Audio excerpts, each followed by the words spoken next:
UKRI Future Leaders Fellowship is a very successful scheme that funded quite a significant number of fellows to develop their own team to lead on the area that they think the UK should be on forefront of the science that builds upon that. So it includes both innovators and the researchers in the university.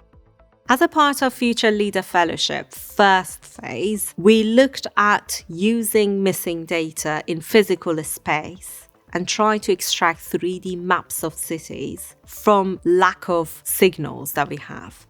We looked at GPS, or in general, we call it GNSS signal. So basically, it assumes we know the satellite location and we know the individual's location. If I don't receive the GNSS or GPS signal, that means there is a building between us. And as the satellite moves around, I can estimate the height of the building because it comes to my view. If I have so many people around the building, then I can estimate the shape of the building. So I can estimate the height of the building, the shape of the building, even material of the building from globally available, freely available GPS signals. The errors in data basically tell us a lot about the structure, about the occupancy, using wide range of signals like Wi-Fi, Bluetooth, even your mobile phone data. And that's extremely useful because in many parts of the world, we don't have any maps. So we developed the mechanism, the kind of algorithm that looks into the patterns that change in the details of the signal to extract those information.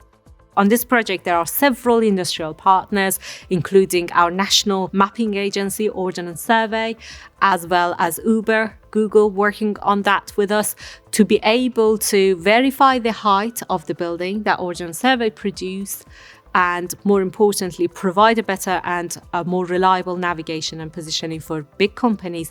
And there are some applications such as energy consumption modeling of the building, population estimation of the buildings. And there are so many applications that we can actually look into, and there are several people working on this sort of application area. In the second phase of Future Leader Fellowship, we are looking at much broader context of missing data. It's not limited to physical space. We are looking at how we can actually use missingness as a useful data in wider application, social science, political sciences, in medical sciences. We have some project that looks into what happens when people do not report a certain type of disease. Is there any relevance to, for example, certain gender and some type of disease that we don't report in social science? Is there any link between the level of income that you prefer not to say and the actual value that is missing, or education or ethnicity? And we try to understand the reason for missingness to be able to serve those most vulnerable people.